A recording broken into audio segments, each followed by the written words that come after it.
This is the story of the one. As head of maintenance at a concert hall, he knows the show must always go on. That's why he works behind the scenes, ensuring every light is working, the HVAC is humming, and his facility shines. With Grainger's supplies and solutions for every challenge he faces, plus 24/7 customer support, his venue never misses a beat. Call quickgrainger.com or just stop by. Grainger, for the ones who get it done.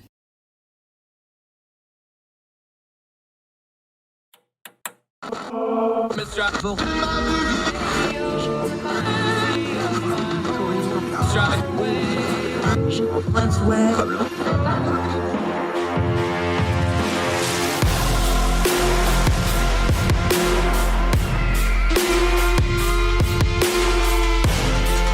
your host, Andrew Donaldson. This is Heard Tell. Welcome back to Heard Tell. Okay, been a minute since he's been here, but we're thrilled to have him back because he's always sharp, always has good information. He is both an assistant professor of economics and a research fellow down at Texas Tech, which he reminded me of because I'm wearing my West Virginia shirt. Alexander Zalter, great to have you back, my friend. How are you?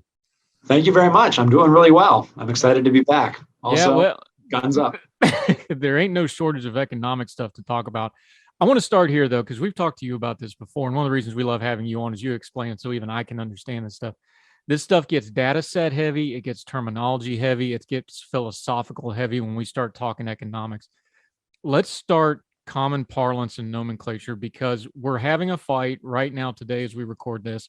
What is and isn't a recession? We talk about what is and isn't good economic. Do we have a language? I had a math teacher years ago said math is a language. Well, if math is a language, then I don't know what economics is, because that's a math-based discipline. Do we have a language problem discussing economics in America right now? We have several problems when discussing economics in America right now. The recession definition one's a little bit interesting since, of course, you could define it multiple different ways. There are several U.S. statutes that say, for the purposes of recording national income statistics, et cetera, we define a recession as 2 consecutive quarters of negative GDP growth. But just because that's a definition doesn't mean that that's the universally accepted definition. Economists sort of use that as a rule of thumb. But again, there's wiggle room in what we officially count as a recession. Right now is actually a really good example of why we need that wiggle room. If the GDP numbers for the second quarter in the row come in negative, we're going to be looking at a contracting economy at the same time that we don't really have any notable uptick in unemployment. The unemployment rate in the United States right now is 3.6%. That's incredibly low. It would be weird on the one hand to have a recession where you're having dropping output combined with what looks to be pretty strong labor market. So that's unusual. Do we call that a recession? Do we call that a sort of retrenching of production as we sort of undo these supply chain problems? Reasonable people can disagree. Is that part of what's going on here too, though, is we haven't had a lot of times where you have something. This has been blowing everybody's mind for about a year now. Low unemployment, but high inflation, kind of a touchy labor market, even though unemployment's low. This is just an unusual time. Is part of the problem. We're using the terminology we always use, and we use the terms we always use, and it just doesn't quite fit what's really happening here because it's not normal. In many ways, the terms that we all use separately do a good job of describing the individual phenomenon, right? We are experiencing inflation right now. Unemployment is low right now, et cetera. The problem is when you try and package it all together and try and use a single all-encompassing term or concept to describe everything.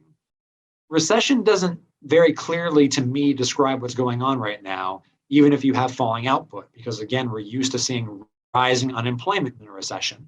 So that's kind of weird. At the same time, the inflationary numbers being as high as they are, at the same time you're seeing unemployment numbers being what they are, that's something that's a little bit historically strange. Now, part of the reason that we find this so weird is actually the fault of us economists. We owe the public an apology on that one.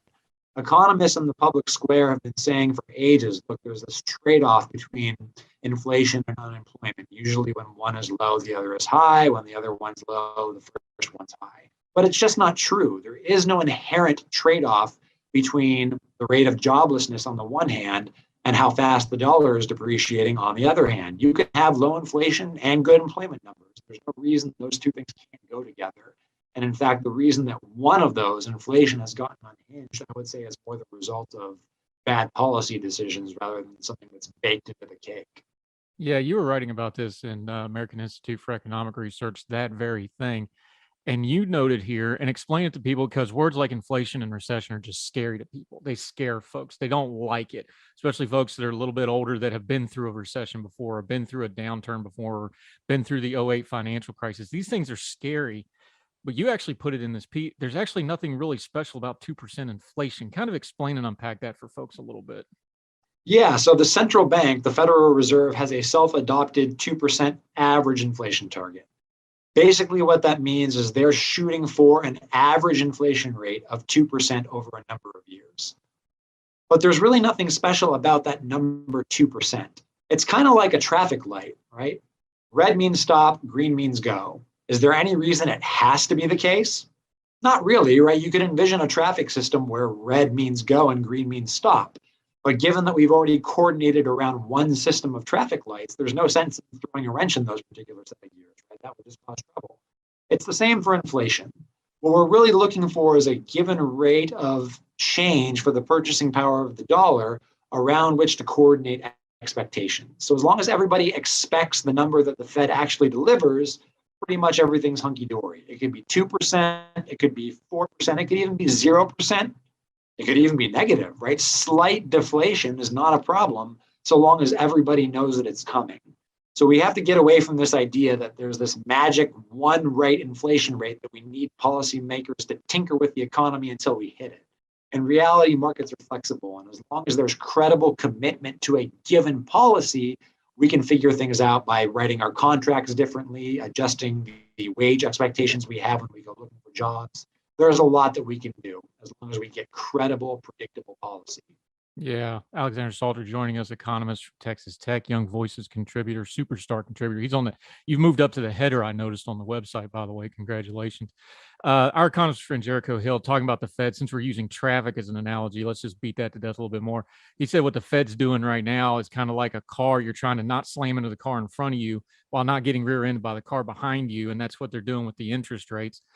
We've been doing that for a little while now. They keep raising interest rates. They're going to probably raise them some more. Where do you think we're at in that process, if that's the analogy we're using? Are we too close to the front? Are they getting us where we're going to get rear-ended? How do you think they're doing right now as we sit today?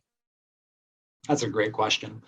My perspective on this is actually kind of contrarian, in that I think that whatever the Fed is doing to its target for its key policy interest rate doesn't matter anywhere near as much as what they're doing to their balance sheet. We have this idea, because economists write about it and financial journalists write about it, that the Fed controls interest rates, but they don't. They have a target range for what they want one key policy interest rate to be, but the Fed doesn't have the power to arbitrarily set the federal funds rate, the rate at which banks loan each other money on an overnight basis. Right? Interest rates, even short-term interest rates, are set in global capital markets. And even a very powerful central bank like the Fed is more following than leading those markets.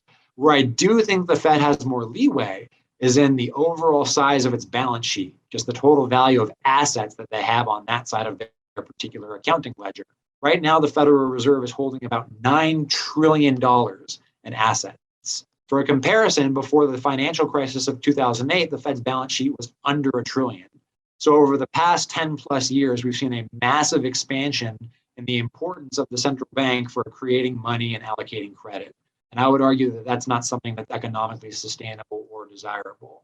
So if we want to figure out whether the Fed is serious about whipping inflation or not, I think that we should be talking less about what they're doing to their interest rate target and more about whether they're actually letting those assets to roll off their books and without actually replenishing them.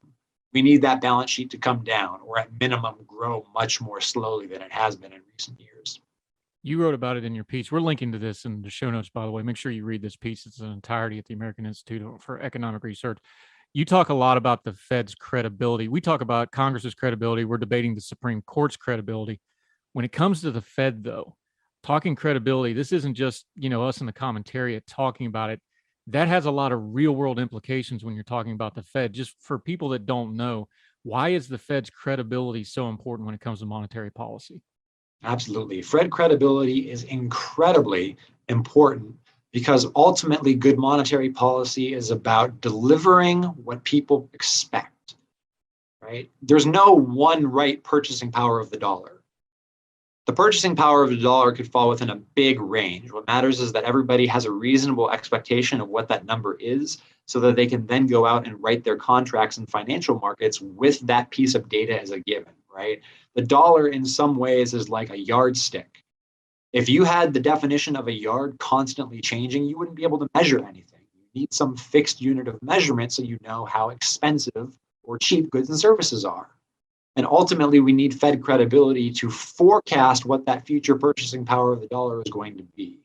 The problem is that the Fed's rule that it's picked, it doesn't really seem committed to in practice. So again, August 2020, the Federal Reserve adopts an average 2% inflation target.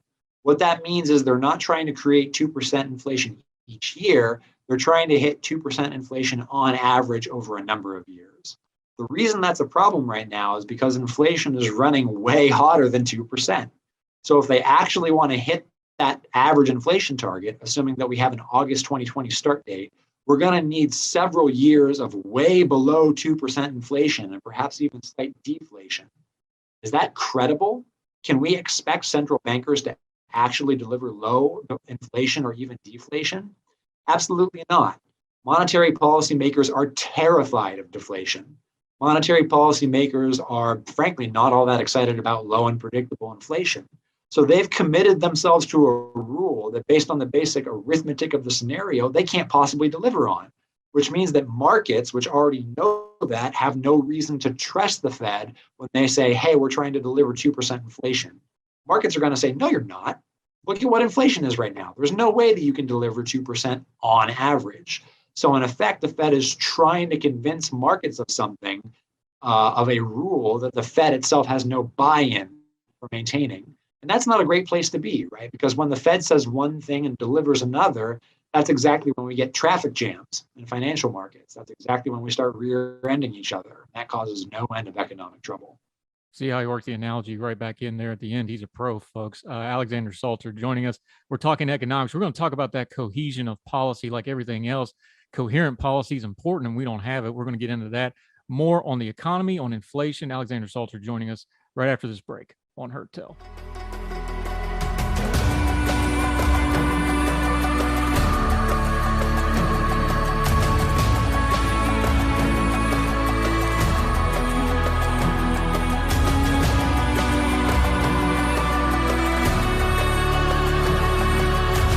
This is the story of the one.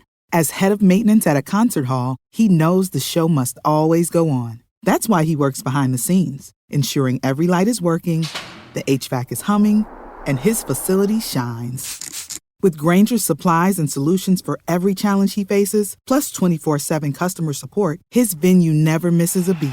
Call quickgrainger.com or just stop by. Grainger, for the ones who get it done.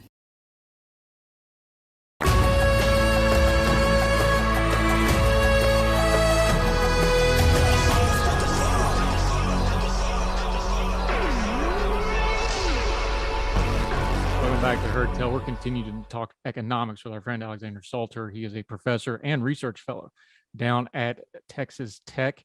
Let's zoom back out for just a second because I think we need to get a little perspective on something. And this isn't just applying to economics. It's kind of built into our system, and we lose perspective on this a little bit, whether it's foreign policy, whether it's monetary policy, whatever. Because of our system of government, we have, compared to a lot of countries in the world, we have a lot of high turnover. We have a new president election every 4 years. Congress every 2 years. There's a lot. So getting coherent policy, it's just kind of baked into the cake of our system that coherent, consistent policy is going to be a challenge no matter what. The idea of the Fed was to be kind of a layer on top of that, but that doesn't seem to really be happening right now, does it? There's a lot of inconsistencies in terms of what we're getting in the economy.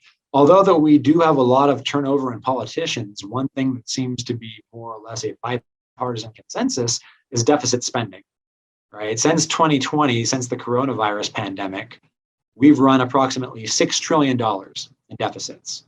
Those deficits were bipartisan. It's one thing for the Republicans to be saying now that we have to focus on fiscal sanity and fiscal sustainability. They were voting for these blowout spending bills a year ago and 2 years ago. So it might be good politics for one party to say that they're committed to fiscal restraint and budgetary prudence, but it's just not true. Unfortunately, we have two parties that are considered committed to breaking the bank. As for what the Fed is doing, ideally they would be able to take a longer time horizon, but really they just don't seem all that confident in what they're doing. At first, they insisted inflation was transitory. Then they said, okay, maybe it's here, but it's not going to be that bad. Okay, now it's here and it's really, really bad, and we need to go pedal to the metal on controlling it. Now, actually, I'm okay in terms of pedal to the metal on controlling it. I am an inflation hawk myself. The problem is the rapid changes in the de facto policy regime, right? The basic stance about what monetary policymakers are actually trying to do.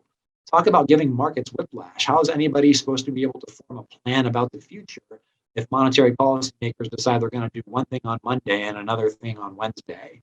So in combination with fiscal profligacy, I think that we've got a lot of money mischief coming from the central bank right now, and that goes a long way to explaining the unfortunate inflation numbers that we're seeing, and I suspect are going to continue to see. Yeah, but like we say on this program all the time, things don't happen in a vacuum. They happen in a sequence. COVID was the crisis. COVID was the excuse. Our financial house wasn't in order before that. So our Congress and our government kind of had learned behavior from us, the voting public, that they were going to be just fine doing something like that because they've had decades and decades of learned experience that that's what you do. You spend money and make a big show of it, and then you go campaign on that big dollar sign that you voted on. That's been the reality for all of my life. I'm 42 years old, from at least the 90s when I first started paying in politics. This is the game. They talk about it, kind of, but spending money is how you get things done in government. That's a generational problem more than an economic problem, isn't it? I mean, that's just kind of the cycle we're stuck in. I don't know how you uningrain that. Do you have any good ideas of how to uningrain that? Because we use that great buzzword, fiscal responsibility, but it's like raising your kid. If you didn't teach him as a kid and you didn't teach him as a teenager and you didn't teach him as a young adult, the middle-aged guy buying boats and all this stuff, you're going to have a hard time pitching financial accountability to that guy, right? Sadly, you're right. Deficit spending, spending on our means, is something that has become basically entrenched in the fiscal appropriations process at this point. And I'm worried that nothing short of a bond market crackdown is going to solve it. I hope that we don't get to that point. One of the things that we're observing right now is rising interest rates across all classes of securities. That's what you would tend to expect as inflation goes up. The problem is interest rates go up, Uncle Sam's borrowing costs go up too. And if trends continue in terms of the rate that Uncle Sam is paying on loans, that means a larger and larger share of the discretionary portion of the government budget is just going to be paying back interest on debt already incurred. That's going to make our political fights worse, not better. So I'm actually thinking that once we get a budgetary squeeze out of all this, that's going to increase partisan rancor. And that's something that I'm personally not looking forward to. Ultimately, we have to get big spending under control. And at the end of the day, Congress is going to do what gets people elected.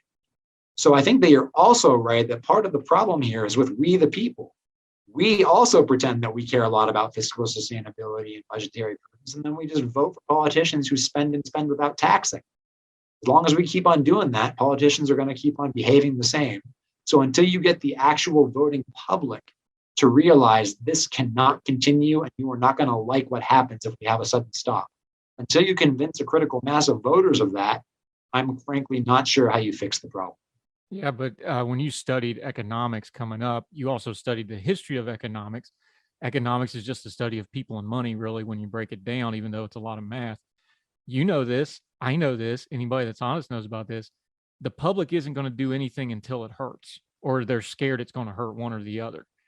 And I just don't. I mean, I want to be optimistic about this, but I'm looking at the trajectories. I'm looking at some of the fiscal crises that are already baked into the cake, like Medicare spending, like entitlement spending, like the $6 trillion we just dumped on the economy the last 2-3 years. That was bipartisan, like you pointed out. Like, you're looking at this stuff, and I'm a lay person. You're the economist. You tell me.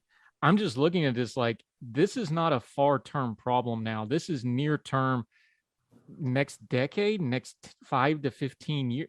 This stuff is rolling closer and closer and closer. Do you see that as an economist as well? This isn't something in the 90s where they were talking about 2020, 2030. We're in 2022. So even if you're using that 2026 number for Medicare and 2030 for the budgetary issues, Man, that's the next election cycle. We're there, aren't we? We're getting pretty close. Again, interest rates are going up. We're confronting the fact that we have lots and lots of unfunded liabilities that we have to pay for, that we currently can't pay for. You're right. The way that this gets really salient for the public is that something goes wrong, and all of a sudden these budget constraints start to pinch and pinch hard. The ideal scenario would be to do something about it before then. And this is one of the nice things when you're a government as opposed to a household and a business. You don't actually have to get your fiscal house in order as quickly. We could actually start to get fiscal appropriations and deficit spending under control if we just grew the federal budget more slowly. We don't even have to make cuts. If the economy is growing at 3%, assuming that it starts growing at 3% per year, federal spending can grow at something less than 3%, and the debt to GDP ratio will come down on its own. On the one hand, you have the tax base growing, the economy. On the other hand, you have tax spending, right? Government spending growing. As long as this hand grows faster than this hand, you're on a fiscally sustainable trajectory. So I'm hopeful that we might be able to come to a consensus around at least that relatively minor behavior change, that relatively easy policy change before stuff starts to get really bad. There are think tanks doing important work about passing responsible budgets, especially at the state level. And a lot of those models might be able to help us at the federal level too. One example that I like is there are several states whose politicians have committed to not growing their budgets more than the combination of the sum of inflation and population growth, which basically means they're keeping government spending in inflation-adjusted dollars per person the same, basically a government spending freeze on a per capita basis. And so that might be the kind of thing that we need to implement just so we can catch our breath a little bit from these decades of deficit spending. Yeah, Alexander Salter joins. Okay, let's end on some good news though, because that was a lot of doom and gloom, and I don't like to go there, but we got to live in Realville, right? Give us some positives in the economy though, because there is one of the reasons this is so weird is, and I know there's a lot of people hurting, so I don't be flippant about this, but overall, if you looked at some of the economy isn't in all that bad a shape historically. Unemployment is low, spending is up, consumer spending's pretty steady. Give us some good news on the economy and some things to be looking for that are positive out there as well, because we don't want to just be all doom and gloom, because it's not. One of the really interesting things, like you just said, is although there appears to be an economic slowdown, labor markets aren't hurting. It's unfortunate that inflation has reduced workers' wages somewhat, especially over the past year. But I'm hopeful that as long as we have continued strong labor markets, that's going to be able to put workers in a stronger bargaining position so they can get some of that purchasing power back. So in terms of what we're going to actually get, whether the Fed manages to give us a soft landing, whether we're going to fall into a recession, however we define it, I'm keeping my eye on labor force participation. I'm keeping my eye on unemployment. I'm keeping my eyes on all these indicators of labor market health. And right now, those look pretty good. And as long as those numbers hold up, I'm going to be comparatively optimistic about the short-term economic pain. Maybe this particular slowdown isn't going to hurt so much. And that's going to give us a little bit of wiggle room to also tackle the problems that we know we have to confront. Exhibit A, of course, is inflation. That number's got to come down. Yeah. Okay. So the $2 trillion questions right now. We know the recession, that's not a recession, that we're not, to quote my buddy Seth Mandel, he said recession is only recession if it comes from the recession region of France, and otherwise it's just, sparkling misery. But is this the worst of it? Have we peaked out? Is inflation going to come down? Is this going to be the bad one and then we start coasting down, or do we have some more bad to come yet? If you force me to make a prediction, which I'm legendarily bad at, like many economists, so I'm in good company there. If you force me to make a prediction, I'm going to say that we're going to have lackluster economic output for a couple of quarters. We're going to see unemployment go up, but not to worrying levels. And the inflation rate is going to peak in the next couple of months and start gradually coming down. I don't think that we're going to get down to 2% anytime soon. I would be shocked if we came down to 3% by the end of next year. But it is possible to make committed policy changes to start getting control over some of these variables. The central bank can control inflation without throwing a wrench in the economy's gears. It's just a matter of paying attention to that balance sheet and making sure that they shrink it responsibly. I'm also hopeful that political pressure coming up to the midterms forces the Biden administration to maybe ease off on some of its more stringent anti-business restrictions that they have adopted since 2020. We might be able to anticipate something like the remarkable pivot that Bill Clinton engaged in after Republicans in Congress gave him a whipping in 1996. So if something like that happens, we might actually be able to get some bipartisan compromises on specific regulatory issues that ease business restrictions, make it easier to produce. And remember, when it gets easier to produce, it also gets easier to work and purchase and consume. And all of those things would sort of blunt the force of whatever headwinds are against us in the economy. Yeah, but you'd have to have you have to have politicians that are astute politically, like Clinton, to look at that money train after that beat and go, there's still time for me to jump on that and get credit for all this stuff that Congress is doing. I remember that 98 was my first election, so I remember those times well. Responsible Shrinkage, by the way, would be an excellent name for a book. You might want to look into that, might copyright that. He's Alexander Salter. He is a professor down at Texas Tech, brings great information. He also has a book out, Money and the Rule of Law. Go check that out. We'll link all that. Until we get you back on, my friend, it won't be as long as last time, I promise. Let folks know where they can follow you and what you've got going on until we see you again on Heard Tell. Sure. Right now, the best place to stay in touch with me is through the writings at my website. My website is www.awsalter.com. Pretty much everything I've ever written is available there. You can find my popular articles. You can even find my scholarly articles if you feel like wading through those. You'll find my email address there. I'm happy to hear from listeners and readers. I love chatting with people via email. I don't have Twitter anymore, so you won't be able to find me on the Bird site. Don't worry, Young Voices has got it too. We'll put a link to their Twitter, which they will be putting this out. He's a prolific writer. He really is. He has stuff all over the place. Go look his stuff up. We love having you on, my friend. Great talking again. We may even talk during football season. We'll see how it goes. Might have to, put the friendship on hold. Appreciate your time, sir. Thank you so very much. Thank you, Andrew. It was great. Yes, sir. Thank you.